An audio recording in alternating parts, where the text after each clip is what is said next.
Hey everybody, it's Kevin from Retro Future Guy, and welcome to our first ever podcast. I have been doing one for the last 6 months with lightattheend.com. That's my end of life podcast. This is a very, very different thing on Retro Future Guy, but I couldn't be happier today to have Glen Planamento, who is the owner and founder of Glen's Retro Show, and we're on the eve of a very exciting Kickstarter. Glen, thank you so much for being here with me today. There's nobody that I would rather be talking to on this first Retro Future Guy podcast than you. Well, first of all, Kevin, thank you. I really appreciate that. And if anyone didn't know, I had him on my show recently myself to talk about his projects. I really like his Lego control decks, and he just did a pinball machine, which I think is fantastic. So I'm honored to be the first one on. So I'm number one, not a number two. So that's Nope, number poopy one. poopy jokes, but that's kind of I'm a child. So So am I. Never grew up. I think that's why we're still playing games. exactly. All right, so let's talk about the Build-A-Cade Full-Size Unit, or FU for short. It's brought a lot of polarity in the name, but it is divisive. meant Yeah. it's meant to be full-size unit, family unit. But if you look up "fu" in Chinese, it also means like serenity and all these things. So FU is the right name for the machine. Okay. All right.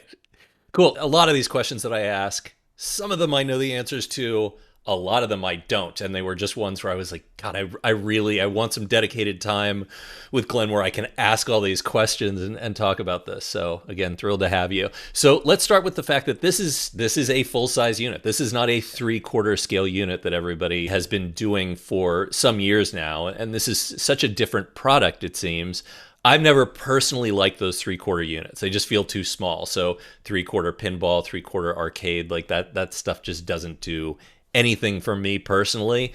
But this is really exciting. Yeah. So I mean, there's always that they always call the entry drug. The little thing that gets you hooked on something, and then you Yeah. want the bigger things. You start when you're kids, you have your Matchbox cars, and you want to get a go kart, and then you get the full size cars, and you go crazy. So I will say that the quarter scale machines got a lot of people who maybe wouldn't normally have been in a home arcade to the way that it is kind of blossomed into with that starter thing. The downside of them really is, like I said, size. Some people just feel like they're too small to use or to use long term. But if you have little kids, that's a good way to get your kids kind of hooked as a True. a bonding thing. So for that, it was good.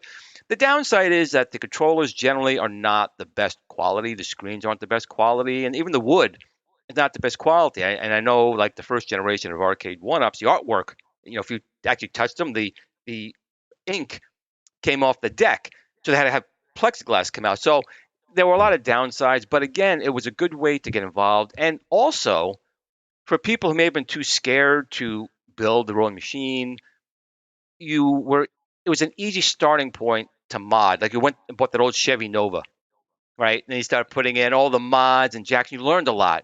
So that was the good thing about it. And space. I know a lot of people are married, and the wives like don't want tons of space taken up. So in those particular cases, they were good.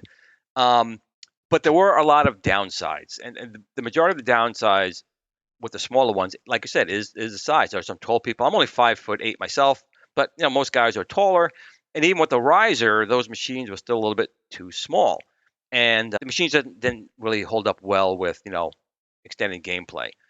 Mm. So I've been involved. Well, I've been involved with gaming really since 1972. The first Magnavox Odyssey came out. I was only 3 years old, but I remember it like it was yesterday. It was just something that Mm. was kind of magical. Mm-hmm. And since then, I've taken things apart. I've done things like that. So I've been in the arcade space again a long time, in the video game space a long time. And you always see people saying it's very diverse. I mean, I'm from New York, so you got your Mets fans, you got your Yankees fans, you got your Jets fans, you got your Giants fans, and you have your dedicated full size arcade hobbyists and people and purists. And then you have the people who really don't care too much. And the ones who don't care too much can go either way. If they can go, if it's something they really want, they can go for it. But the diehard people don't want those smaller machines. They say they're garbage, and I'm not saying they're right or wrong, but they want. Like, see, I have a Zaxxon behind me. That's one of my favorite games of all time is Zaxxon, Mm. and that's what the FU is really catering to. The FU is catering towards the true diehard arcade fans who really want to have a multi-cade or Nintendo unit, we can get into that later, Yeah. in their home arcade. But even people who went from that three-quarter scale, wanted something a little bit better, they'll come into the mix. So the full-size unit really can get both sides of the coin. Where if I just went with a smaller unit, it's more of a niche product, and the people who really want the quality, the arcade machines, that full size to go with the full size machines, would balk at it. So I think that the FU is the right way to go. Hmm. Yeah, I wouldn't have it any other way. I think one of the things I probably shot right past in the beginning of this, assuming that everybody already knows who you are because, well, you're the godfather of home arcade and retro gaming.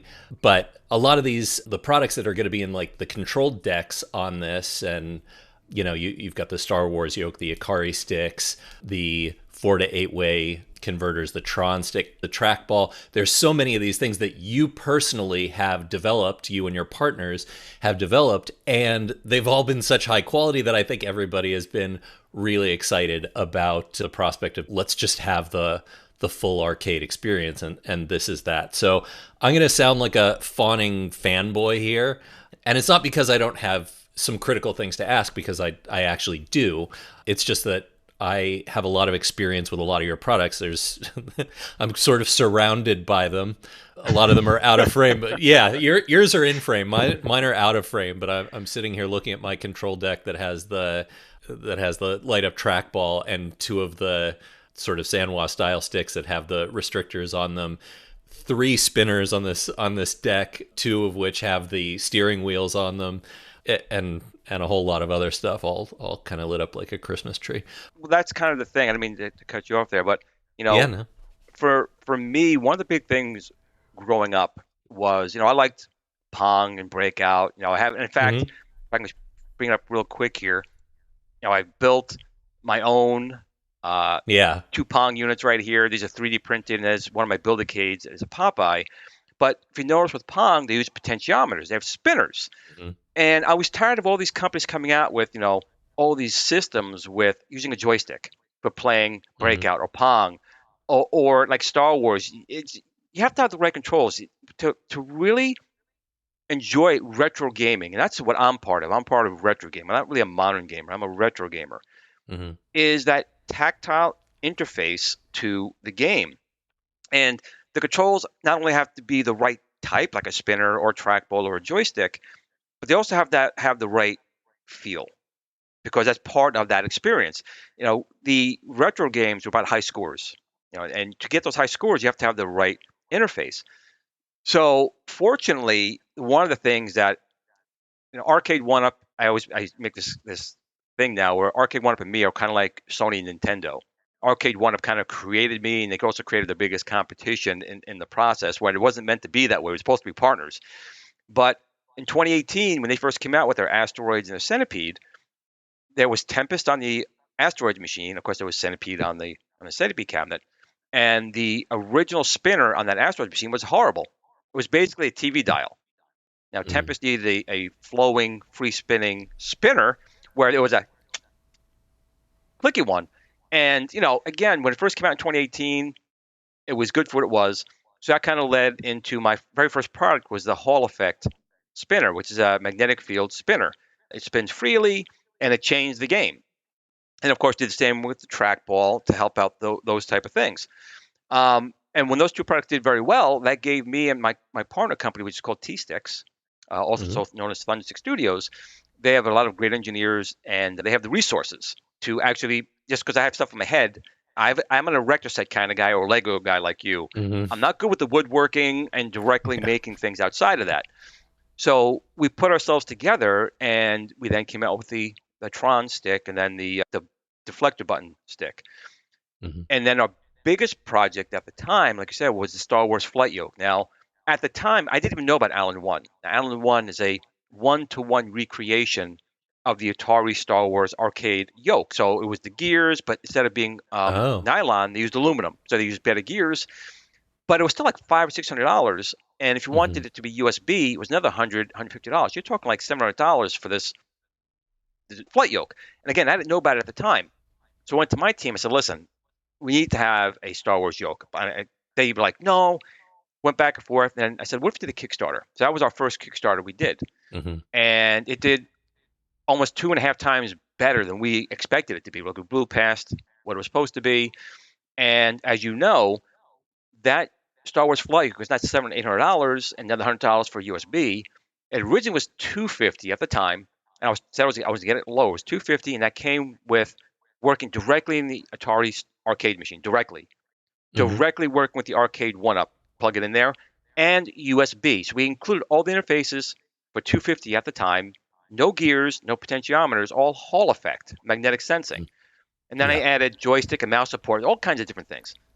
But I've slowly got the price down to 199, and I've had it on sale a few times for like 120. So Hmm. I steal Crazy Eddie's slogan that my prices are insane because I do believe just because you have the best stuff out there doesn't mean I should be taking all of your money. I should be doing the best. I think anyone building or selling a product should have the best product and try to make it as inexpensive possible so people can actually use it and enjoy it. Or what's the point of having a product that people can't afford?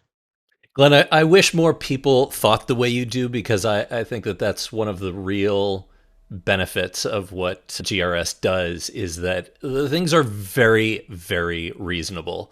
In addition to being best in class for each of the things you do, they're so reasonably priced. It is a little crazy, as you say.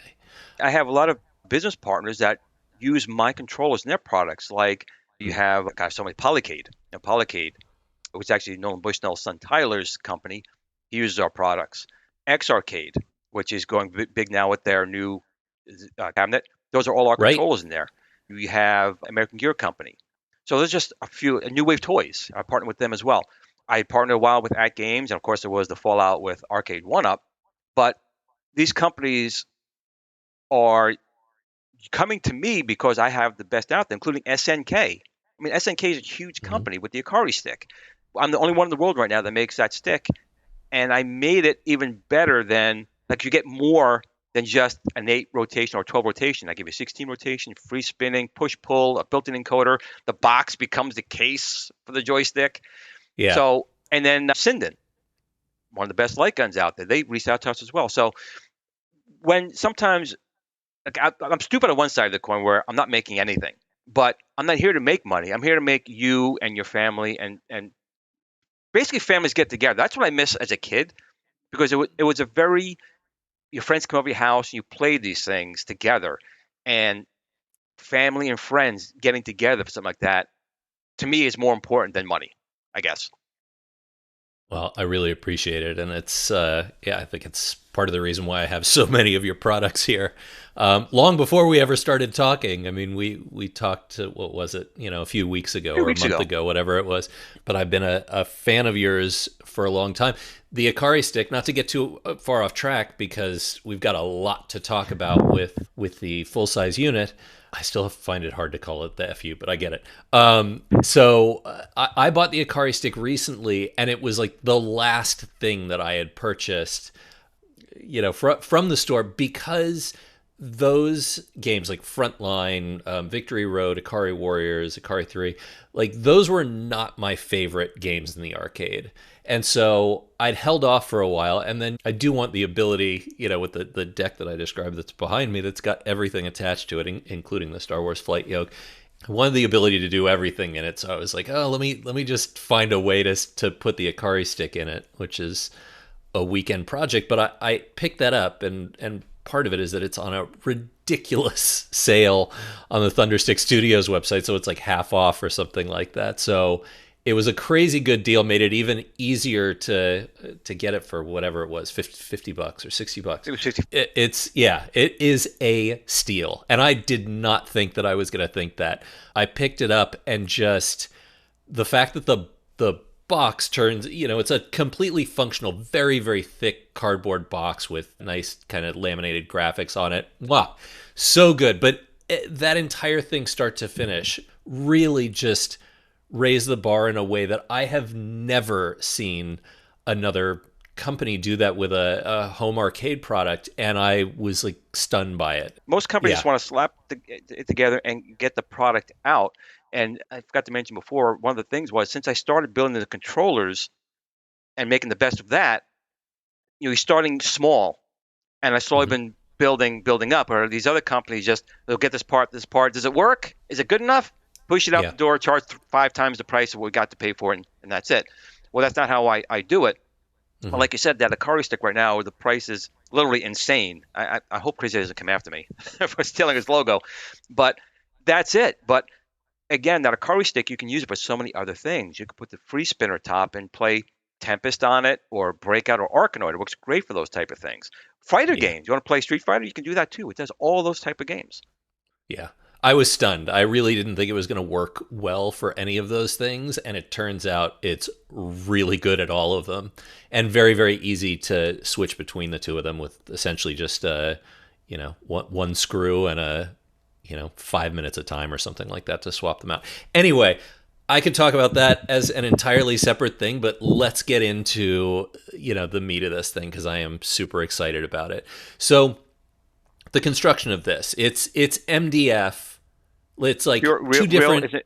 it's industrial MDF, correct? And we do use two thicknesses. So we use 15-inch on all the outsides, which is a little bit just a smidgen smaller than a true arcade would be, but we still use a true arcade T molding. It still fits in there perfectly fine. Mhm, Basically, the machine, when it was originally envisioned, was over 300 pounds. So we had to find some ways to get that weight down. So mhm. on the insides, where you don't see it, but we still need some structure, we use 12 millimeter. So the machine itself, like I said, is going to be a tank. We have casters on the bottom to make it easy to move it around. Of course, you can take the top off. You got I guess, the bar top part and the base.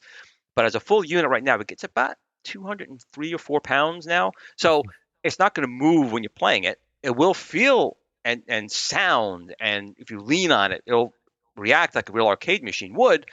But we had to try and get the weight down a little bit because 300 pounds now was a little bit, even for myself, a little crazy.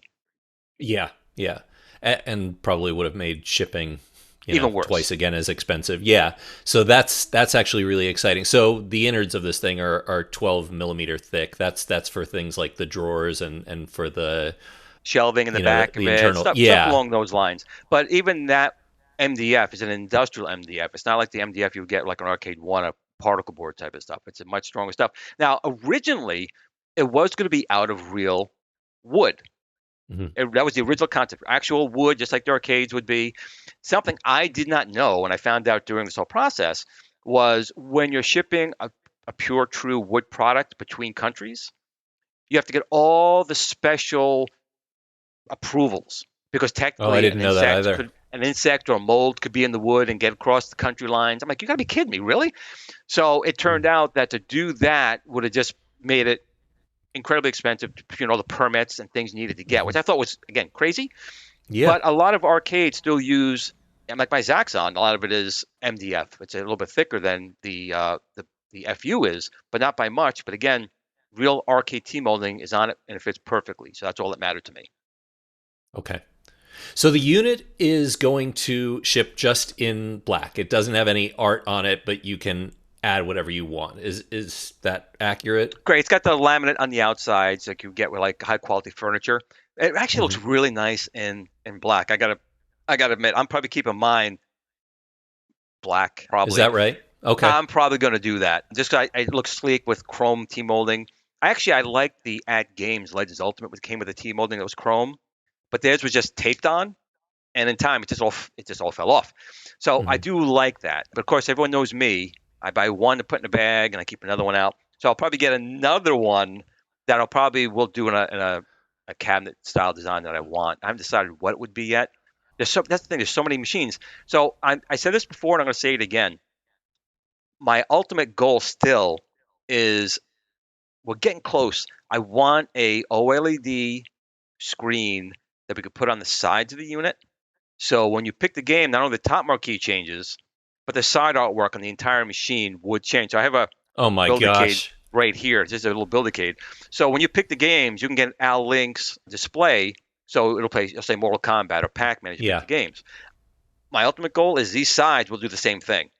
But That would be great. That'd be right now, crazy. cuttable OLED like sheets is incredibly expensive. But I'm hoping maybe 5 or 10 years, it's something that may be feasible. And if Oh it's my gosh. feasible, I'll find a way to do it. And I think that will be the ultimate. multicade because it will literally look like the machine that you want. That will be very Minority Report if you manage to, or if we manage to get to the place where that happens. But it feels like it would be a $10,000 unit. I'm sure you'll get it down beneath that. But That's the thing. I do that. I wouldn't expect anyone to do that. But if I can get that down to a price point where I feel it's like reasonable, if someone has the machine already, I would say you already have the machine, it's a reasonable add-on price. uh-huh. I think that's something I would absolutely love to make happen. And that would be, I could die then. I'd be happy. I'd be like, Wow, that, I never that would be even it. thought of that. That's a crazy idea. Has anybody approached you, or have you approached anybody about doing the art? You know, Joe Oh, Sabo, absolutely. So or right okay, right now, there's definitely two people absolutely in there, and that's Joe Sabo's Arcade. He actually does the artwork for my 1/6 scale Build-A-Cades right now, right, right. and also Escape Pod. And Escape Pod also does artwork on 1/6 scale Build-A-Cade, and he's also going to be doing it with a full size. But in addition to that, one of the things that I always do is I release like the size, scale, schematics, all those things to the community, so anyone can really drop their own artwork and they can bring it to someone to do. It's definitely not limited to Joe Sabo's or Escape Pod, but those are two people that I know make really high quality stuff, whether you want vinyl or acrylic or something in between. So those are the two major ones. And I'm hoping, as usual, like my Build-A-Cade, there's Arcade Graphics, and there's other people who make graphic for it as well, that would blossom out. And again, the beautiful thing about the 1/6 scale, the Build-A-Cade, and my stuff is it's not just about me. It's about these other small people in the community making things and be able to sell them and maybe make a little money and make a little side hustle. That ecosystem is what I want to kind of build up and Mm, make flourish. yeah, awesome. Okay, so keeping with the kind of construction and the outside of this thing, I'll work my way kind of down the unit because I've got questions about every little bit of it.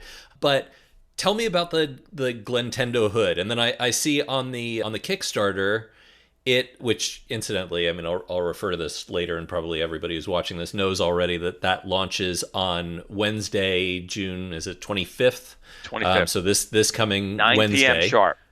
9 p.m. Eastern, right? Eastern, correct. Yes. Okay, all right.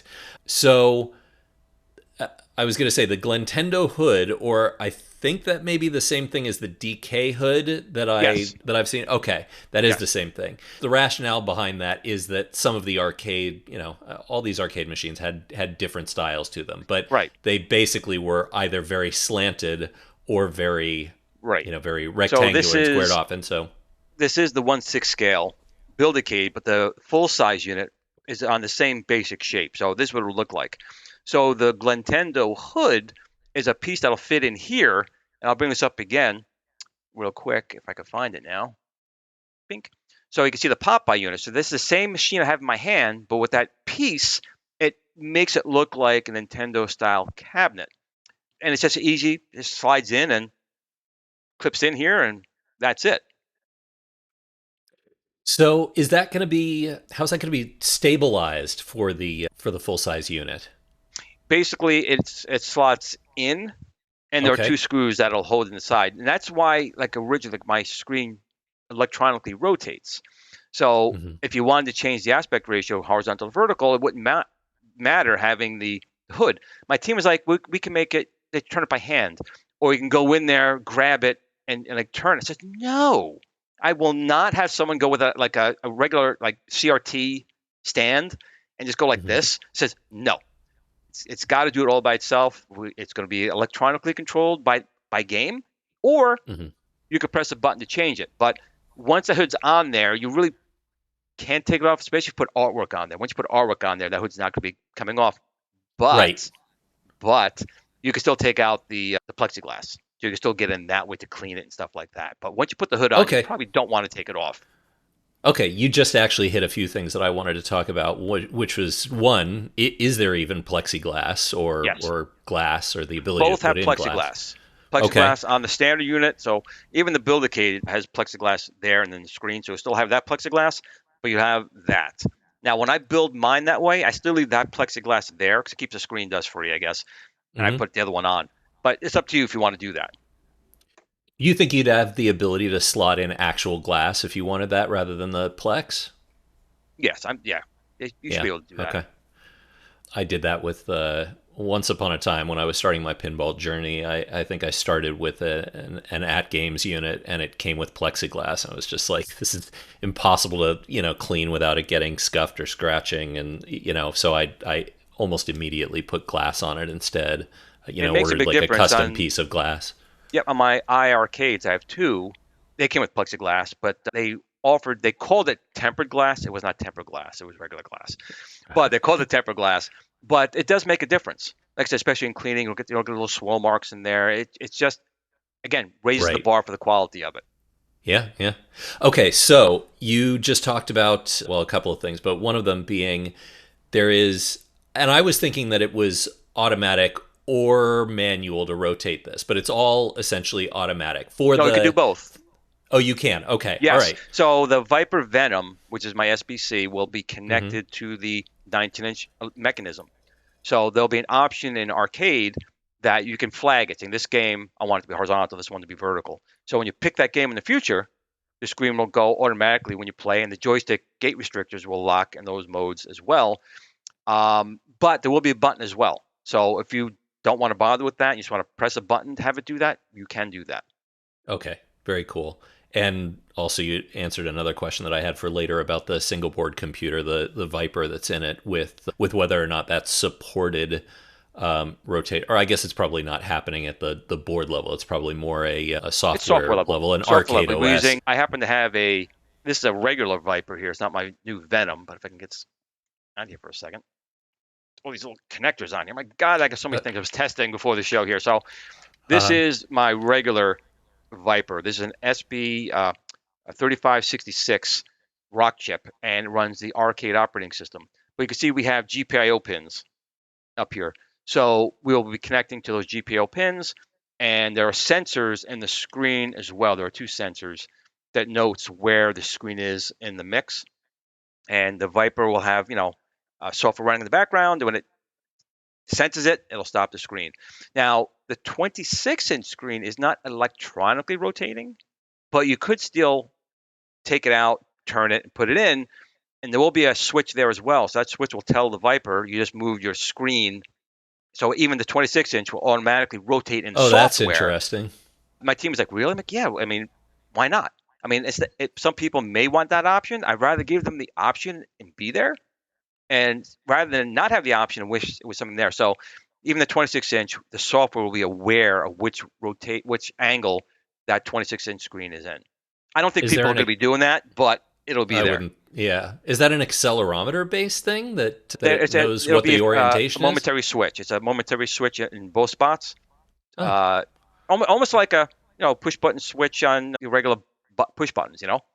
yeah, yeah. Okay, got it. We did tie with the accelerometers, and I'm not saying it's out of the ballpark, but I'll tell you something on the show. Maybe I haven't told anyone else, but one of the things that are potential, depending how well this goes, because it all depends on what even gets funded, right? Would be to do a pinball deck but have an accelerometer in there. So if you do hit the machine, it would know that you tilted the machine or you bumped the machine. So things along those lines. So these are things that are in here Yeah, that I'm telling my team I want. My team's like, listen, let's see how this goes first yeah, yeah. before you start doing those Fair, things. fair enough. But that was the single biggest thing I was going to ask later, because of course I'm a big pinball fan. So I was going to say, like, where's the space for the buttons on the side of it? Like, could I drill into it without affecting the keyboard drawer? And I would say hey, don't do that, but it would be basically a deck that will go on there, and I already figured out how that would work. So I wouldn't drill okay. any. Look, you could, but you'll find out maybe later on down the road. I'm going to take that back. One of the things I like about people doing is making changes to the machine. So if you wanted to do that, but I do have plans depending on how well the Kickstarter Okay. goes for something like All that. right. We'll get back to that later. So we've got the 19-inch manual or automatic rotating screen. You've got the Yes. 26-inch semi-fixed screen. Which would you go with, and why? My whole reason behind this, I'm kind of a gadget guy. I like Hmm. gizmos and things. So I Sure. always wanted, since I was actually a kid, was playing games, and I used to take machines. I would put the CRT on its side, for playing some of these games. So I want the 19-inch rotating. That was the one I originally had thought about doing. I was actually talking to Michael B, the Game Genie. He's like, "Oh, you got to go. You need a 26-inch in there." So I said, "All right, well, we'll do both."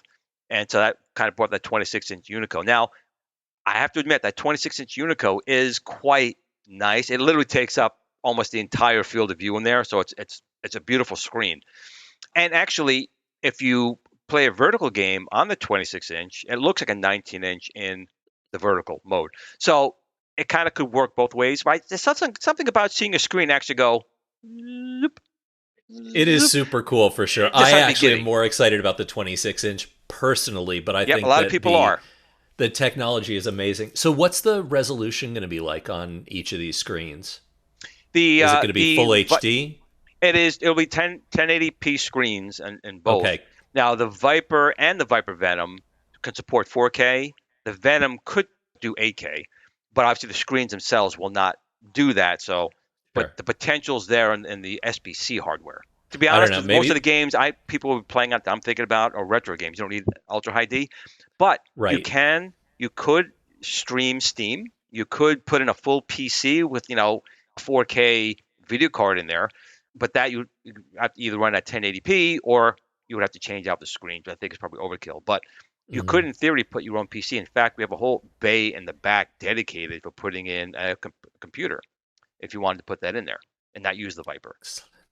Good. We'll Exactly. get back to that because I'm trying to keep this in some semblance of an order because I I'm have just sorry, I'm so throwing you many. off track. No, no, no, no. It's okay. I just have so many questions. So the marquee. Yes, I don't know a lot about that, but tell me about what that looks like or what the sort of like options or customizability of you that got looks it. like. So what it looks like is right above me right now. That's what will come with the machine. Is the Build-A-Cade FU. It does light up. There's an LED strip behind there that will illuminate that. However, Al Link makes a thing called a Pixelcade, and Mm. there are two versions of it. There's like an LED version, which are like lights on Broadway. It kind of mimics the artwork, but you can tell it's illuminated dots. But it also makes an LCD panel, which will look just like that Build-A-Cade up there or Pac-Man, whatever you want. So we have built-in support in Arcade that you just turn that feature on. And as the game comes up, it'll display the game or any other things you want to have come on that screen. You could do, I think, stock quotes that come up on that if you want to do that as well. But we That'd designed take you right out of the game, Glenn. it. That's a It does. terrible It does. idea. Terrible But idea. only if stock goes bad, I guess. So maybe if it goes good, you wouldn't care buy more FUs. But the beauty of it is we worked very closely with Al to make sure that we have one that fit perfectly. So it's a custom screen, and it's Mm. basically take two screws off the top, and you pull out one little plate. You slide his new screen in. There's a power cord and USB right there. You connect. It's already there. Put two screens on top, and Arcade knows it's there, and that's it. Play Pac-Man, Pac-Man. You play Scramble, Scramble. Play Galaxian, Galaxian. It'll look just like those marquees on there. So that is not going to be. It's That's not an a additional GRS cost. product. So No. it's. But it. Okay. So will it So be part of the Kickstarter? Will it be on it the? it Al will. I'm sure we have the link on there now, but we'll make sure it's live. We'll have a link for Okay. Al's Pixelcade because he's I think right now on his website, his Pixelcade website, he's already has pre-orders up for the Build-A-Cade FU's screens. Oh, nice. And with Al Link, even with a PC and Al Link, his Pixelcade very easy to set up and get running. So we've been through the construction of the thing. We've been through the marquee. We've been through the screen. I'm gonna skip the control decks for a minute because I feel like I could spend forever just on that. But like, let's talk about the front of this thing in terms of the coin door. So it's got a real coin door on it. The unit itself, like I said, is designed as an arcade machine. So we actually have padlock on the coin mechanisms. You have to use a real key to get inside the coin Hmm. mechanism, like real arcade. Right. And the front of the unit, we'll talk about later, but there's a padlock to open up the front of the unit. And then on the Sure. back of the unit, like an arcade, to get access to the monitor and stuff, there are two more locks there. So we have four real quality locks on there. So as far as the coin mechanism, on the control deck, you obviously could put a coin in, like free play if you want to do it that way. But if you do take a quarter or a token and put Hmm. it through a slot, it will register as a credit in your machine. And when you open it up, there will be a bucket. You hear that little when the coins hit the bucket. You get that audio sound. If the Yeah. coin gets stuck, you got to press it in. They reject your coin type of thing. But it's a real You're kidding. arcade. So that is Mechanism. in the default unit. That is not an Yes. aftermarket thing No. that you have to add on. Oh my Nope. gosh. Okay. It's All there, right. and in both you have two. You have left and right coin. Yeah. Drop them in. Very, very And they cool. illuminate. Okay. So they have that too. I I am not an advocate at all of those fake plastic coins. I mean, I get they have the look. I was never a fan of that. Now you don't have to use the coin door, but I'd rather have a real metal coin door there, and that's what that is. Awesome. All right. So, but then you also, and this is where we'll probably segue into talking about the control decks a little bit. I'm sure that each of those has a left and right side. Assuming you've got a 2-player control panel in there, coin and start button. Right. I was going to ask what the volcano buttons were, and I figured 2 of them on either side were that. But it looked like there's maybe 7 volcano buttons at the top of the You have your, I'm trying to remember off the top of my head. main You have deck. player 1, player 2, obviously. You have coin, but there's only one coin button on the top. Oh, okay. You have volume up, volume down, menu, escape. That's 7. So I think I got them all. Yeah. All right. Well, there you go. That's all you really need, huh? Okay, so there are what, 6 different control panels set for launch? Yes. It looks like there's the main one that's got, the 2 The ultimate sticks, I control think panel. 6 buttons, 2 spinners, a trackball, it looks like. Illuminated trackball. Illuminated trackball. So that's And the 2 main USB one that ports. everything And comes 2 with. USB ports on the front of that deck. Oh, okay. All right. Let's say you wanted to play 4-player Turtles, you can have 2 people there, and then 2 like Nintendo controllers go into USB, and you can play 4-player that way. Or put a couple of Atari sticks, and you can play that way. There's all kinds of things you could do. Okay, so it looks like there's the main, the dual steering wheel, 360 steering wheel, essentially like spinners, right? Yes. The Star Wars flight yoke, the one that's primarily a 3-inch trackball for things like Golden Tee or Marvel Madness, Missile Command, Crystal Castles. And is it a 2-inch one that's in the main deck, and then there's the 3-inch board that sets that front and center and Correct. is the primary interface, and then there's the dual rotary one, so that's essentially the Ikari stick one, and then it's a digital Tron stick, right? Correct. It's the one for Discs of Tron. So we'll have a push pull Hall effect spinner, and the deflection button and trigger, and the stick obviously illuminates as well. Amazing. So how are these all going to connect? Is it via USB? Like, how many things are you plugging in or changing? If you decide to change out the control deck, what does that process look like for removing the main stick and putting in the dual wheel or putting in the flight yoke? This is where someone like me, a gamer, and corporate America go like that. Because I explained what I wanted. And they said, well, Glenn, we're going to do this. And they had basically like 40 GPO pins there, and they power it. It's like, no. I said, that's not how it's going to happen. So each one of the decks will have one of our universal encoders, and it's got a ton. Each one of our encoders has so much different functionality. Each button could be a rapid fire, all these different things, but they're also not expensive. So listen, each one of the decks has to have that built in. All I want is one USB cable coming out of each deck. That's it. So basically what you're going to do is you're going to go to the front of the unit. You're literally just going to go like this, lift up. So if it's flat like this, you're just going to pull this end up, slide it out, disconnect one USB cable, take your next deck, plug in one USB cable, slide it in, drop it down. That's it.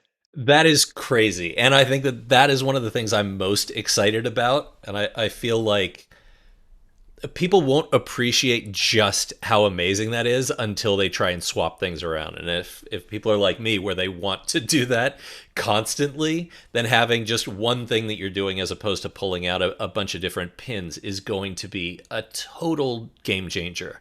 Now, I had another idea, but when I thought about it, because again, I want this to be something that other people can make stuff for as well. So my original one, which I backed out on, was using the pogo pins. And the pogo pins are basically just, you have contacts, maybe 5 of them, and 4 or 5 springs, and they just press. And that way we just lift up and take out and drop in. However, if I want third parties and other people to make decks, I don't want them to have to buy a special pogo pin from us or an adapter. I want them to make it inexpensive and easy. So the best way is a USB-A. So that one, it could have been even easier, but I decided since I want people to make their own decks or other people to make decks as well, not just limited to mine, to make sure it just has, what did it fall? One of those, just one of Hmm. those. This way, it's nothing Yep. custom. They're available everywhere, and you can plug it in and go. And it's really not hard to lift up and do that versus just lift out. It's like one extra step. Amazing. So here's the next question that I have. If you've got, let's say, two sticks, two spinners, a wheel on the main deck that comes in this thing, standard, the ultimate deck, as I think you called it, do you have a hub or something like that that all of these different things are plugging into before they terminate in a single USB? Like that still confounds me.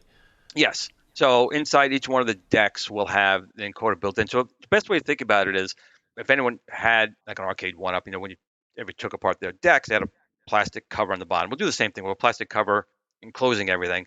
Hmm. But that's the goal. Now we do have, like I said, on the Ultimate Control Panel, we do have two USB ports on that. But inside the FU, there will also be a large power strip, one main power to turn it on, but there'll be a large power strip inside. There will be a USB hub inside. And of course, that's where the Viper or your computer will be housed and monitored. So that'll be inside the unit. So the answer is yes. We'll have hubs and access on both. Wow. Again, just we'll get to the cost of this thing later because it's still on the list. It's just a little way further down, but it's amazing that you're talking about having these boards or these hubs that are built into every single one of these. Because I was just thinking, well, there's so many different pieces that need to come together, and I to wanted to be keep it able to do that with a easy. single USB Yep, I wanted to is keep it crazy. very easy for the end users. Again, when we originally built, the 1/6 scale, this really started off as a passion project from myself and Gary Campbell from Arcade Workshop, is a friend of mine. I always wanted a little Donkey Kong cabinet, to go Hmm. with New Wave toys, right? Because Hmm. there's no way Yeah. Nintendo. You can see it above me. That's right. Got my hand going the wrong way. Right there, There it Nintendo is. cabinet, and that's actually all 3D printed, everything, the entire shell, the whole thing. And after I did it, I'm like, you know what? It was fun putting it together, and I figured other Hmm. people would like it. And that's where the small, the 1/6 scale Build-A-Cade then came from. That was the birthplace from it. But as we were doing that, originally it was just a Donkey Kong. I started thinking we should have a spinner, we should have the dual joysticks, trackball, and of course my team was going, Glenn, stop. But Yeah. we did that. We made all those things, but it wasn't designed from the get-go for the decks to be interchangeable easily. You have to kind of take a little bit of it apart. You got to take the back off. You got to do some steps to make it work, or you buy what we call a panel pod, where you make it external. But again, it was an afterthought. It wasn't from the Hmm. beginning. So this time I made sure I said, listen, if we're making this now, we got to listen to what we heard in the past. That people like the controls, they like everything, but they didn't like how hard it was to change the decks. Hmm. Now, the official corporate is, well, they'll buy more machines and just put the decks in there and be fine with it. I said, yes, but that's not the goal. The goal here is to listen to our clients, hear what they're saying, and try to cater it, and at least if possible. And it wasn't hard to just make sure we're using one cable and an easy sliding in and out of the deck in the big unit. We learned something from the small one, put that into the big one, and that's what we did. Hmm. Amazing.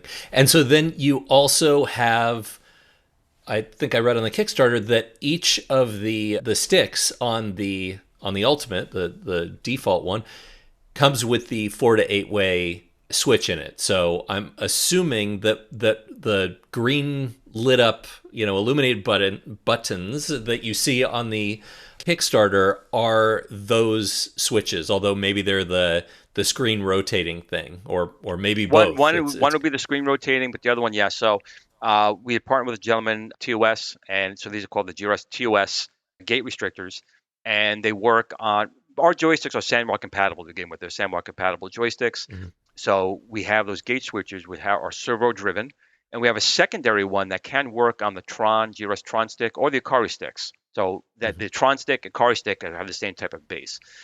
But yeah, so that's already baked into the Viper now. When you pick Pac-Man, you'll hear a zzz, and that's the two joysticks Right. switching over to four-way, and then you play Defender, zzz, and they'll switch immediately. It takes maybe a second to Right. switch between the two, Yeah. and we support up to four. So each one of our encoders for the rotating can take up to 4 joysticks.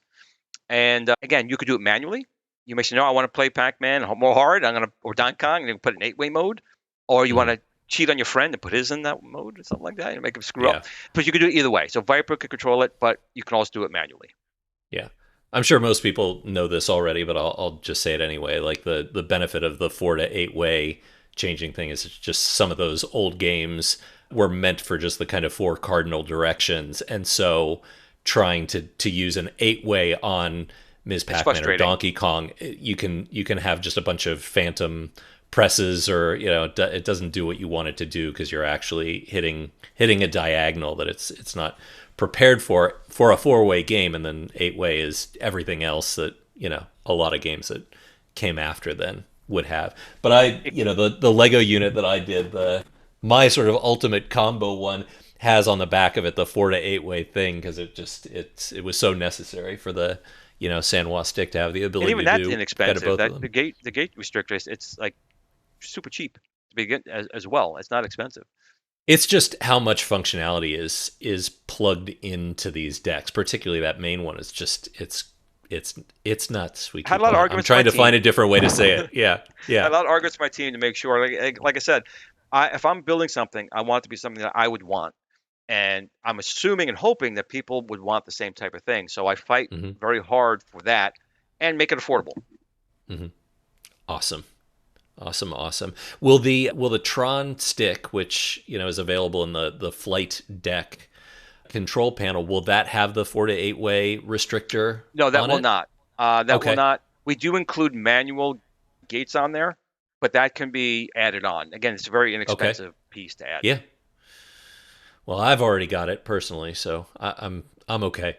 All right, so here's a couple things. Like it looks like you've thought about just about everything with the control decks, but there's a couple of things that were sticking out to me as missing. Fortunately, the pinball one, you've already said is at least you're thinking about it. You're considering absolutely. it. Absolutely. I would love. Yeah, I was like, shoot, am I gonna have to like cut holes or add? I think At Games has. I think that's who did it. Has like these 2 buttons that stick externally to the unit. Yes, on the second generation Ultimate, it would like clip on the sides, these little pods. I'm hoping not to make something like that because it's a little fugly. But it is. It's funny. I bought that and then got rid of the unit before I ever got the chance to use it. So I was like, well, I mean, cool in theory. And if I had to go that way, I don't want to have to cut holes in it, but I would really want the FU to have pinball ability. And, you just said you may put an accelerometer in there if you do it to allow for nudging. I feel like 200 pounds, I don't know what a pinball machine in the arcades is. It's probably a sight more than that. It's probably more like 300 old pinball machines, like I said, were lighter, so it was easier to nudge. But an accelerometer or motion sensors are very sensitive. Yeah. So you could just you could just tap a 300-pound refrigerator or something like that, and the sensor would know you touched it. So that can be all dialed in through software. I'm not worried about the weight at all. If you want to make the whole machine tilt, well, that's totally different. But depending how hard you hit it, these sensors are very sensitive. So you can tell an ant crawled on your floor. They can detect things like that. Yeah. Anyway, I'm excited about that possibility if it comes to fruition. But, okay, so let's talk about, you've got the 360 wheels, which are essentially, like spinners, but they're 360 wheels for things like off-road, right? And then, I don't know about you, but when it comes to 270 wheels, meaning the ones that have only a certain amount, they can't go forever in one direction or other. They only turn to a certain degree, and those kind of analog sticks. Personally, I use the Star Wars flight yoke for my driving games in things like Technoparrot and things like that. And it works really, really well in 99% of the games. I think every once in a while you'll find one where there's just not enough buttons on the Star Wars flight yoke. Yeah, and it looked like it from the Kickstarter. Like there's some more buttons that are on there. I use for Daytona, I actually use forward, and it's like you're driving a Knight Rider car because it looks like a Knight Rider thing. So I do that. And you're braking and you're steering with it, but we're going to be adding a throttle. It'll be a Bluetooth add-on that clips right on the inside. So you'll have a throttle with 4 buttons on your left thumb and an analog push button, no drift because it's a Hall effect 1, joystick and 4 buttons on the other. So you can have throttle, joystick, and 8 buttons additional. So when you play like Spy Hunter or something along those games, you're set. Hmm. Oh man, very exciting. So that is going to be part of the control deck, or that's an add-on? The additional throttle stuff, that'd be an add-on. It's a Bluetooth add-on device. But anyone who has a Okay, Star Wars flight yoke from me will be able to add that functionality to their machine. And cool. I'm also, just so You, you know, tell you as well, that Star Wars flight yoke, I'm looking at making an enhancement kit for Paperboy. Have you ever make even a yep. throttle for motorcycles? So these are things that, again, just depends on how well it does. Now, if it doesn't do well, it doesn't mean these things are not going to come out. It just means it's going to take me that much longer to make it happen. But with anything, when things are successful, my team responds better to my demands because, Yeah. again, they don't make Sure. a lot from my stuff because I make them sell it at a very reasonable price. If we Mhm. sold it like other people, less people would buy it. So it's like, do you want to make more money by selling 3 of them, or maybe making 50 people happy? They bought it cheaper. I'd rather make the 50 people cheaper happy. Glenn, I wish there were more people like you for a lot of reasons, but that being one of them. All right. So, something else that looks like it's missing at this point, at least for me, Sure. is light guns and light gun support. No, So, no, no, no, no. Of course, no, no, no, no. okay, So me. yes. So obviously you can see behind me right there is one of my Sinden Target Pros. And actually, there's one on the other side over there. So I have my own thing. But we obviously support Sinden Light Gun, Sinden Target Pro out of the box. It'll plug right into the Ultimate Control panel. We got those 2 USB ports right there. But we do support other light guns. I'm not going to announce who they are yet. That'll be forthcoming. But Arcade supports a multitude, including Wii remotes. If you want to use a Wii remote as a light gun, Hmm. those things are supported. But we do support other light guns. Now, I've toyed with ideas on how to, like my large Sinden Target Pros, how to mount them to the side of the cabinet. So those are things that are definitely there. But direct support for light guns is already there. Okay. All right, great. So, I think one of the things that had me thinking, oh, that might not be a thing, is that it didn't look like there's a deck for it, like a control deck for it, but I suppose you could always take one of those 3D printed holsters and put them on either side of the unit. Again, you'd probably be Exactly. But screwing those things in, but when we were thinking about it, that was the 2 USB ports on the front. It was really for, use the controllers or to plug in your light guns. We do have side holsters. My only concern with that, and this is just my concern with my team, is I would rather have them mounted perhaps to the control deck on the ends, because we do have there. Because if you do it on the actual side, what if you have artwork on the side?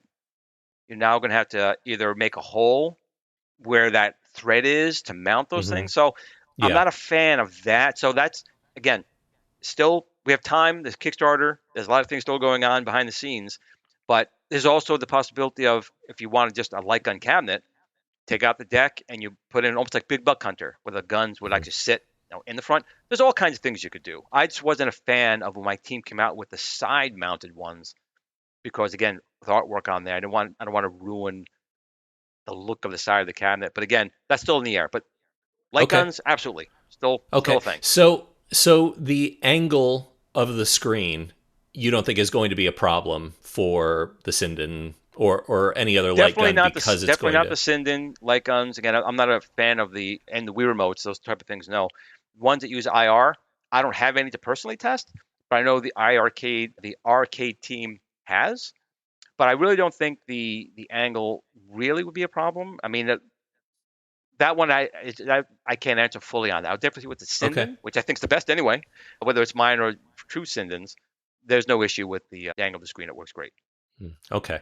I've got a couple of the Sindens. I also have the retro shooter RX and the MX. I think those are the two other ones I have. The handgun and the, I don't know, machine gun or assault rifle thing, whatever it is. I haven't used that one in a while since the newer one came out, but I'm a big fan of those. So If it does in turn out to be a theory, problem, if it's a problem with the angle, I'll make a GRS stool. You just step stool and just step on the stool and get the angle better. I'll just do okay. that. All I right. will say, I know this is stupid, but I've used my Sindens on this, Have you really? on that Okay. screen. I have a video. If you look at my channel, I The was homesick. I was tiny little homesick. border. I was homesick one day. I was bored. Took my Sinden and I got it running on my Build-A-Cade, and I was playing Alien the Gun Uh huh. on that screen. It was small, but it worked. That's funny.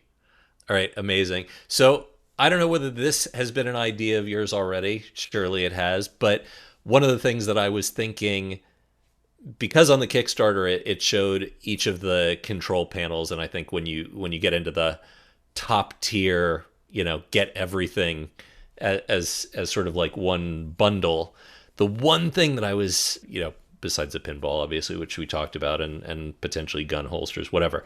The one other thing that I was thinking is, what would be amazing is just to have some blanks being sold where, Oh, you're talking about blank decks? yeah, blank decks Yeah. where you could So I customize the was heck out of it. I was going to do that, but I recommend my partners because they do a great job. I don't want to do something that would take business away from people in the community that could do a job and locally, in the Mm, States. So 99 Lives Arcade and Do It Yourself Retro Arcade, they've been building decks for Arcade One-Ups and all these custom decks and all in one units. So again, we'll put the schematics out there. We can go to, buy wood and cut your own mm, blank, or go to those guys for blanks. I mean, I'm not saying it's off the table for me entirely, but if I can make someone else in the community and give them something where they can make something just as good as me and be mm. local, I would try and do that for them. All So right. there'll definitely be blank decks out there or something you can build your own with schematics. Awesome. Okay. I was just thinking for the Do the it sake of yourselfer. having it match properly and having it slot in correctly. But as you say, it doesn't have to be Those you. two It could be guys, somebody else. those two guys are great. So I have no concern with it not fitting. Where they say OEM, I have no Hmm. problem them making OEM part. Cool. I'll go. I'll make sure that those are linked in the discussion. All right. So let's shift now to the brains of the unit. So I don't personally have any familiarity with the Viper other than what I've read for the single board computer that's essentially the brains of this whole thing. But it sounds like you've upgraded what was there to a stronger version of that, the Viper Venom, Correct. right? That was always the plan. So when the Build-A-Cade came out, it came out at the worst time. It came out during COVID, which is kind of the best time, right, to I build was going something to at say. home. But then the Raspberry Pis became almost impossible to get. Mm, So one of the things you learn when you're manufacturing something, you don't want to have all your eggs in one basket, especially when it comes to parts. When you look at cars and computers, mm-hmm, video cards, it became a complete debacle. So that's what we came out with. This guy here, and the regular Viper here, it's a low power SBC. It's actually got 32 gigabytes of storage on it already, so you can just download right to it. But you can use micro SD card, you can use the USB ports, you can add all kinds of things. We have HDMI out, Wi-Fi built in. So, and it was meant to be again inexpensive. So you can add a low power, very powerful. I would say this one, the regular Vipers, is not quite powerful as a 4, but definitely more powerful than a 3. So that's where it sat. And for playing games on your 1/6 scale, it was perfect. mm-hmm, But I knew that we always wanted to have something like you don't want to have just one product. You want to have different tiers. Some people are fine with low power. I want to play Pac-Man. That's all I need. But then there are other people who say, no, I want to play those new, next gen type of games. So the Viper runs an RK3566, and its GPU, the graphics on it, is a very mm-hmm. powerful video card, if you will. But the Viper Venom is going to run the 3588, and like I've told other people in the past, if you do a lookup of a Raspberry Pi 5 and you look up an RK3588 for processor power, the Viper Venom will trounce a Pi 5. Video graphic abilities, the Viper Venom will trounce a Pi 5. With RAM, everything that it does will be more powerful. I don't want to give the price out right now because right now we're bundling it with the machine. But Mm-hmm. again, if you look at what prices for everything else I do, you will see that my price will be more than competitive, if not Mm-hmm. insane. The Historically, the most powerful has never really won the race. Just having just 'cause you have better performance, better graphics, better this doesn't necessarily mean it's a better computer for playing games. NES versus the Master System. The NES won. Atari and Intellivision. Atari beat out the Intellivision. It's just historically that's what always happened. So the only I don't want to say shortcoming, but the one thing we that the Pi 5 has over the Viper Venom is obviously the ecosystem of the Pi is just huge. It's just huge. And so we have to build up our ecosystem. Now, right now, we have tons of emulators that run on our system. The latest we'll be adding for the Venom at launch will be PS2, Wii, 3DO. God, what else do we have in there? So we're adding some next level emulators into it. But that's not, still not putting the Viper like being taxed. It's still got plenty of space. So as the Viper Venom gets more sold and gets more use, we'll be adding more and more emulators, legal emulators, not ones that are, not like a Switch 2 emulator in there. We're not going to be doing that. Not happening. It could run it though, but no, Mhm. not going to be doing that. So that's Okay. the thing. So that's where the Raspberry Pi may have it because people generally port stuff to that first. We have our own team that have to then port it to our chipset. But even though when we do port it to ours, if you look at the Atari ST and the Amiga was always more better because of the co-processors and better hardware. So if people still have a problem with that, like I said, you could put a Raspberry Pi 5 in there. You could put in a full PC in there. You could put a Steam Deck in there. We have HDMI and USB and power. So I personally love Arcade's operating system. So if when you get yours and I have mine, we have built-in networking ability. We can play Streets of Rage, something like that, on New York Hmm. and where you are, we can play it that way. You can play Hmm. people online. So those are the good things about the Viper. And I'm not worried at all about performance because as we add these emulators, they will perform better on my Viper than will perform on a Raspberry Pi. But of course, One a of the things, full-blown PC is different. I mean, if you get a high-end PC, we can't compete with that. right, right. Well, yeah, but that comes with a whole host of other issues. And in Correct. fact, it was one of the things that it's highly technical, so I don't know whether I would, keep this in the final discussion. But I was just like, I wonder how you're getting around like the COM port issue, with trying to assign all those things in Windows and have it not screw up in the emulators where it's like, It oh, you it, just swapped out the control deck. Like, what does that it do to the that COM is a ports? thing. Now we have our encoder board has firmware. All of our stuff's got firmware in there. Hmm. So there are things we've been testing to get around that. But as you know, Windows still is Windows, and it still does its own kind of thing. Now we can force each device its own name, its own ID, its own this and that. But we may have to have an application layer like for Windows, maybe to intercept all those things and just know what it is and remap it. Because Windows, like I said, can do no matter what you do, no matter how many times you set it up. When you unplug something, plug it in, Windows goes, throw that out the window. I'm going to do it all differently, and they got to remap Is that things. Are the Vipers built on top of x86? Are they built on top of Windows, or are they No, no, the something else? Arcade and Viper is the Arcade 3588. It's a ARM Okay, based chipset. ARM based. Okay, all right. No one One of wants the things Windows. No one wants Windows. No. I want it only because it runs things like Technoparrot and, I guess Absolutely, more and that things are trying to do the Sega Lindbergh and things like that. But yep, yeah, yep, and that's you're that's absolutely right with those things. And again, some of these small, even SBC size computers are still very powerful and almost as small as a Viper, and they run x86 and Windows and stuff like that. So Windows is always going to be a thing, but I think Windows will be more to people a little more adept, where the Viper Venom, and the way it's set up is really just plug and play. I mean, once you have it assembled, just right. turn it on. Your games, you want a game? We have a game downloader. You can download some of them, not everything. Obviously, some things you have to get on your own, and can't tell you to do that. But that's what Hmm. the community's for. To help each other out. I'm super excited about that, and I think that I'll like to see just how far we can push it, and what emulators are available. I'll want to talk about that a little bit more, I think. But one of the things I just wanted to say that it seemed to me like it would be a limitation of the original Viper, and one of the things I really really wanted the original 1/6 scale Build-A-Cade to have was a version of it that was going to be strong enough. And I don't even think the Pi, maybe the Pi 5 can do it now. I'm not sure. I don't have anything but I had a 3 and then a 4 that I never used.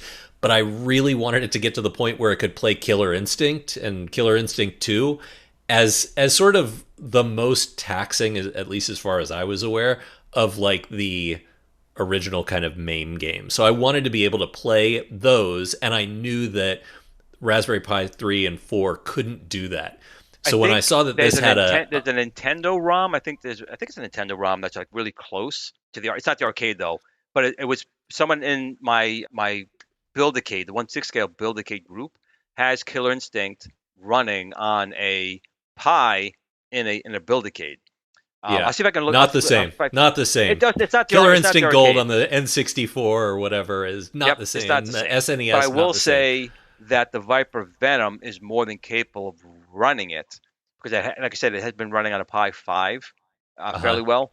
The Viper Venom is completely capable of making it a smoother experience. And that's why I'm so excited because that to me is like, okay, if it can do Killer Instinct 2, I'm really happy. It's not necessarily that that's like my favorite game ever. It's just that it's one that I feel like everything has a hard time with. So if the Viper Venom can do that, I'm all in for that. That's I awesome. think again once we get that ported over, because I know Killer Instinct a lot of people want. We have a roadmap of all these different things, but I have seen what you're talking about on the Pi 5 with it running. When we get it running, we'll get it Hmm. better. And the other reason behind that is when you have emulators, developers, they just release a source code. And you have multiple people making the emulators out there. Sure. Where our team in Arcade, we are focused in on optimizing our chipset and everything for that emulator. And that's how we squeak out a little bit more performance out of the current Viper. But like I said, we'll have not going to be lazy. I hate when people get really powerful machines and write sloppy code, and that makes up for it. A powerful machine with sloppy code. The code we write is tight, and we want to keep it that way and get every piece of performance out of it. But I'm not concerned about the Viper Venom as far as performance goes at all. Awesome. Yeah, I'm not either from what you've said.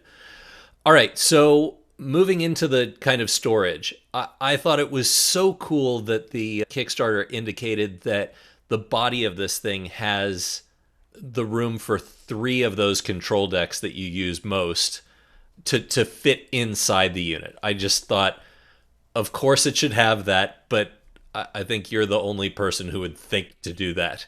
But I Otherwise, it's love wasted that. space. It would be wasted Totally. space otherwise. I mean, when I got my like Atkins Legends Ultimate, the base was all empty space. So what I did was I actually took the front piece out and I put all my flashbacks. I have like 10 flashbacks. I put all the flashbacks like in as a storage area. You put a piece of plexiglass in front as a door. So I figured, no, it's a bigger unit. There's all this room. So we originally were putting in shelves. Originally it was shelves. Hmm. And I poo-pooed that because the shelves themselves take up space and the decks themselves are a shelf. So we just put in multiple pogo pins, I guess you want to call them Uh pins. huh. You just put them where you want and just slide your deck, and the deck just sits on those pins. Now, of course, you want to put shells in there. You could probably put shells in there, but I would say easily three decks in there. Again, the steering wheels are huge. If you took the wheels off, maybe you can get another deck in there. Yeah. But even with that, on the back of Well, the the Star unit, Wars flight yoke is no small thing either. that's right. That's big as well. But on the back of the unit, we have more storage back there. You could put it like I said, a full size PC, or you could even put a couple of decks, probably horizontal, I mean vertical, not horizontal, back there. But the And so machine's got that a lot space of is space in there. separate. Like Yes, you wouldn't that's a have a problem partition. putting in. Oh, okay, great. So you could put the decks in there and then have a PC behind that without Oh yes, them connecting. Great. correct. Yep. Awesome. All right, so here we get to the kind of costs and the tariff situation. And I think it's probably best if you explain what the sort of tiers are and what the tariff situation is, because I frankly, I think I understand what you're planning on doing, but I don't want to misphrase something. So I'd No rather you worries. just Actually, I think talk about it. we put it right actually right here, but Hmm. if people don't read it on screen, so basically this would have come out already. We were planning to do this, back in the early of the year, but then the whole tariff war kind of started, and it was a very fluid situation. So what we're doing is we're launching the Kickstarter on the 25th, which is this coming Wednesday at 9 p.m. Eastern time, and we're going to run it to completion. Now, if the tariff situation gets out of control again, I know they're trying to, I think, finalize out of a certain percentage. If it gets out of control, we will refund everyone's money 100%, so no one's lose any money, and that'll kill this Kickstarter for now until things, I guess, come down better down the road. However, if like right now we're baking in 30% because that was what it was at this time, which is Mm-hmm. what, June 21st. So it's Mm-hmm. 30%. So if for some reason it goes down to 20%, we will refund. Now we take a look at it here. So we have super early bird and early bird. Let me go down, maybe explain that first before I go into this next part here. So I want to go down a little bit here. So we're doing the super early bird specials. So $9.99 and $1,200. $9.99 is for the 19-inch screen, and $1,200 is for the 26-inch Unico screen. We're going to eat that 30%. We're eating it. So that's that price no matter what. That is the price. That's not going to change. Now for the next tier, which is the early bird, the $9.99 becomes $1,200, and the $1,200 becomes $1,400. So that one has the 30% tariff kind of in there. So if the tariff goes down to 20%, we'll refund that difference of your $1,200 of that tariff. And same for the Glen, 1,400.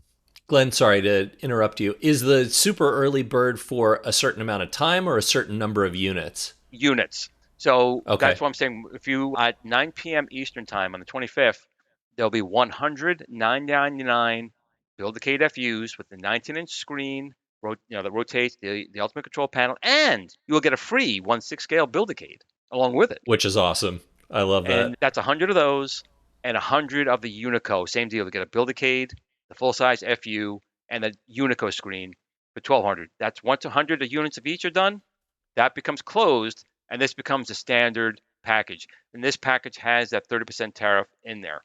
So if like I said, if 10% gets reduced, we'll refund that 10%. If it's reduced 15%, we'll refund that 15%. If it's 1%, we'll refund that 1%.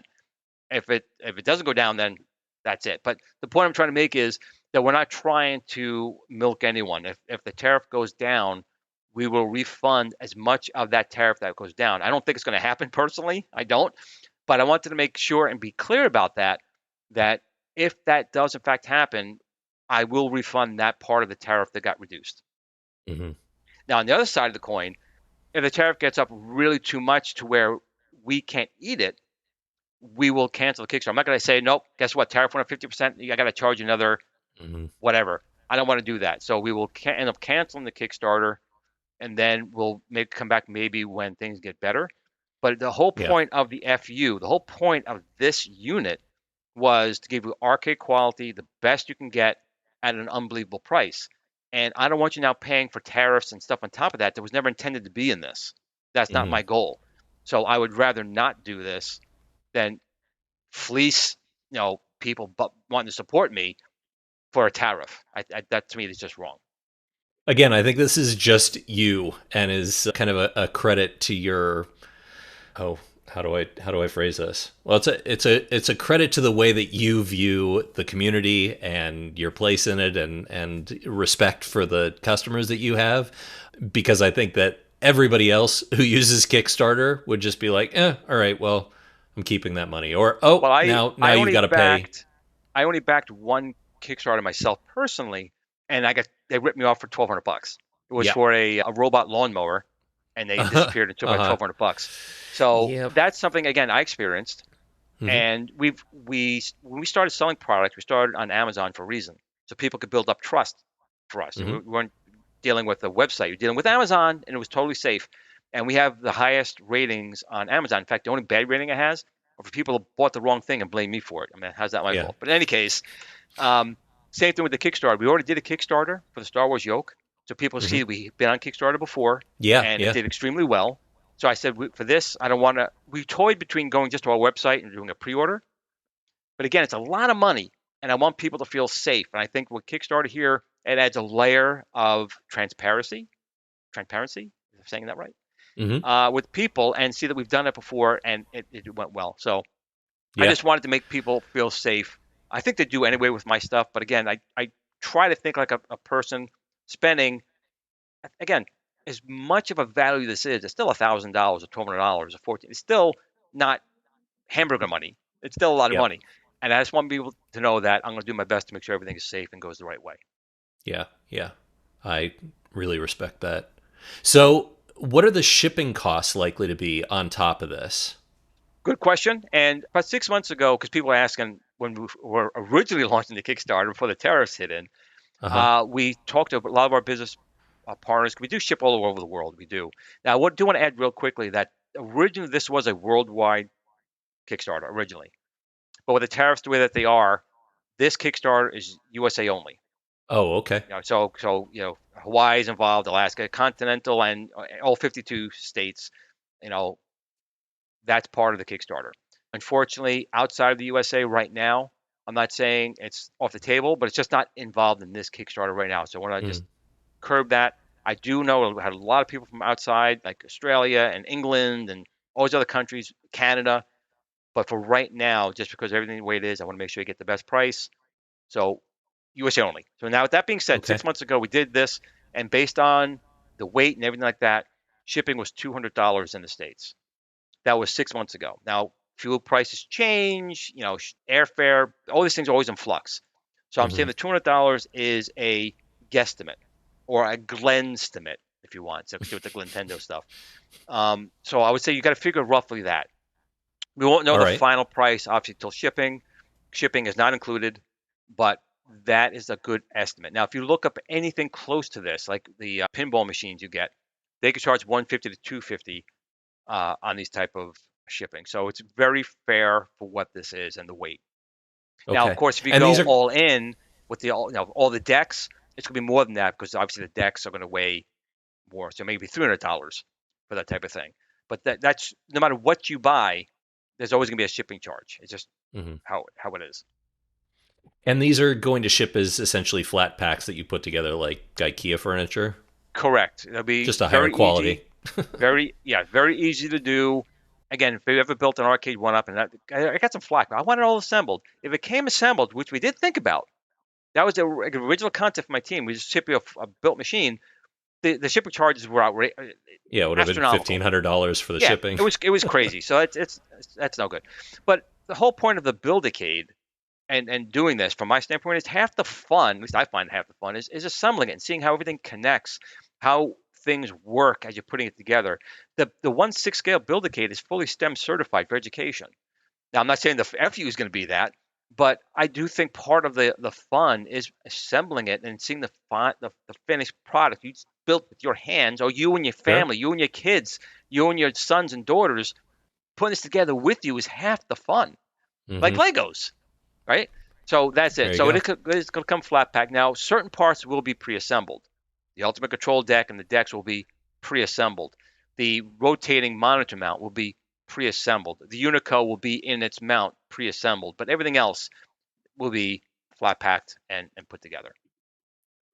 After this thing launches, and I'm sure very successfully, will Thunderstick Studios, your partner, have extra parts and things like that that you can buy? Let's say you scratch a part of the unit or something like that. Will there be the ability to get extra parts, or obviously, if somebody doesn't want a certain control deck as part of the Kickstarter, but they want to add it later, will that ability exist? Yeah, so I actually it was brought up to me a couple of times, actually quite recently. And to be honest, I don't think of that stuff because our stuff the only is never had problems with it. I'd probably talk on this hand how many times someone had an issue with something. Usually a part was maybe missing in the box more than anything. Hmm. But I wasn't thinking that. So they brought this up. So I said right before I got on the podcast, I was talking to my team. So Hmm. yes, so we'll make sure something is available for that, for the spare parts, for whatever reason. Whether, your wife saw that you bought it, she came with a golf club, but you whacked it because she was mad you bought it. I don't know. But yeah, it's a great point. So I have to come back with the warranty information. That's going to be obviously important. The warranty on the items Hmm. and spare parts. So I'll have to come back and maybe you could put it in the show notes at the bottom after Sure. the fact when I get answers. Yeah, yeah. That was the last thing that I really wanted to talk about, was just kind of what the after purchase support looked like from a hardware and a software perspective. Is there a community around arcade? Again, I'm excited to try it, but I haven't tried it yet, so I just don't know that much about it. Is there a Discord for it, or There is a Discord. Facebook group, or There is a Discord for arcade, and the devs are very active in there. I mean, they're phenomenal. okay? And for the FU, right now, that is only, I actually have it, but I'm all over the map as it is. So Huh. Facebook is just easier. So you're on Facebook. There is a Build-A-Cade Facebook group and a Build-A-Cade FU Facebook group. I do have a Glenn's Retro Show Discord. Maybe I should get myself more like active over there. My son is supposed to be helping me with that, but he's busy playing whatever he's playing. But yeah, I'm all over the map as far as that goes. But you could definitely go to Discord for arcade, 100%. I'll get you the link, and we could put also Cool. in the show notes if you wanted to do Yeah, that. yeah, for sure. All right. Well, okay. So there's one other thing that I got to ask about, and it's sort of, I don't know, maybe this, you can tell me if this is putting the cart before the horse, because this needs to be successful as a Kickstarter. But future plans in terms of bar tops or pedestals, because I could see you doing an absolute banger of a pedestal where these control decks just essentially slot into that. It seems like a total no-brainer. Like, creating one of those, and then somebody could use it in front of their 65-inch, LG television or whatever it is. It just seems like there's so much that you could do with this platform you're creating, and it feels like, having made these modular control decks, it's right there. It's right there. I'm going to show you something exclusive Okay. right now. Okay. Hold on a second. I got to take this off. I have to go grab it. A few moments later. It's heavy. Uh, All right, I'm back. okay. So this is a prototype, and Okay. it was designed even before the FU, but it's part of my road plan. So this is a housing Ooh. with buttons on the spots for pinball. Ah. It's running a Viper, and Oh you my put your gosh. deck in here, Be still, my and beating you heart. can put it on your TV set. You can take it anywhere you want to go. Oh my gosh. Gorgeous. And I'm so excited. This thing's heavy. This is real wood. It's not cheap particle board. This thing is pretty heavy. Uh-huh. But it's not going to move. But you can see right here, it's running a Viper. It's got HDMI out. In fact, I use the KVM that we used in my Ultimate Control Panel, iArcade. So let's say you didn't want to run the Viper, you want to run your PC.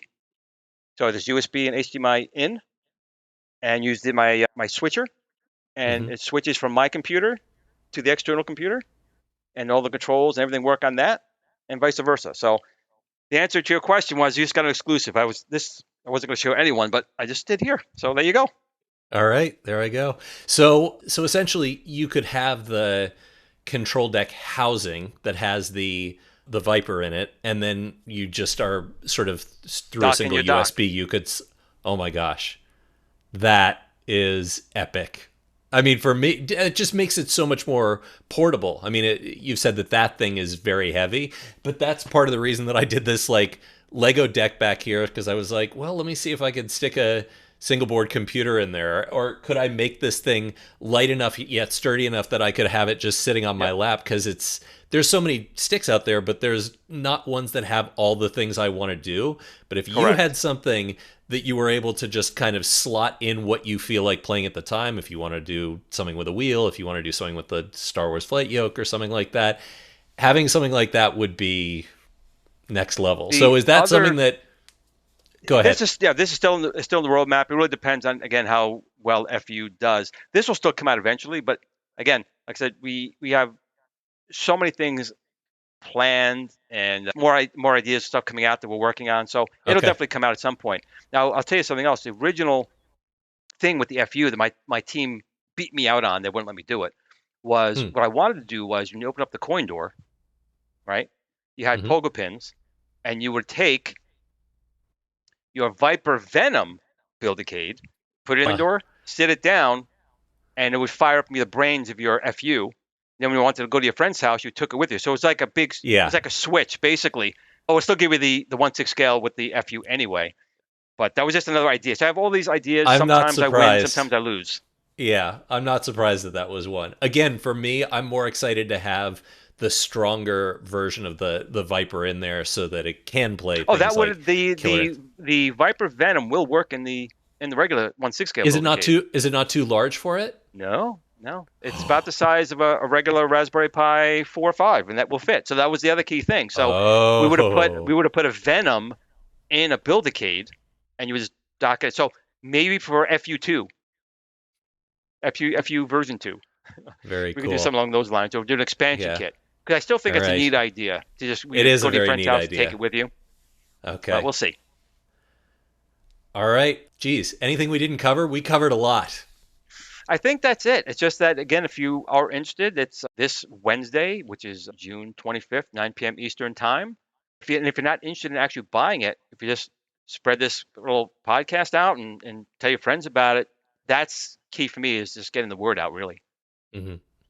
All right. I'll make sure that this is edited and put up in the next 24 or 36 hours before, Monday, so people have a couple of days to listen to it and get excited about it if they aren't already. I suspect everybody like me is very excited about this because this is the latest in a growing line of exceptionally cool things you're doing, Glenn. So thank you so much for doing this, and thank you so much for being here and sharing all this great info with me. I'm so excited for you and, well, for the rest of us. Well, Kevin, I appreciate you having me on, and I wish you the best on this podcast. I think you did a great job with the questions, keeping me in line. I could talk too much. So I think you did a great job, and I really appreciate it. And thank you, and thank you to your audience. All right, great. Thanks so much, Glenn. I'll speak to you soon. Appreciate it. Game on, everyone. There you go.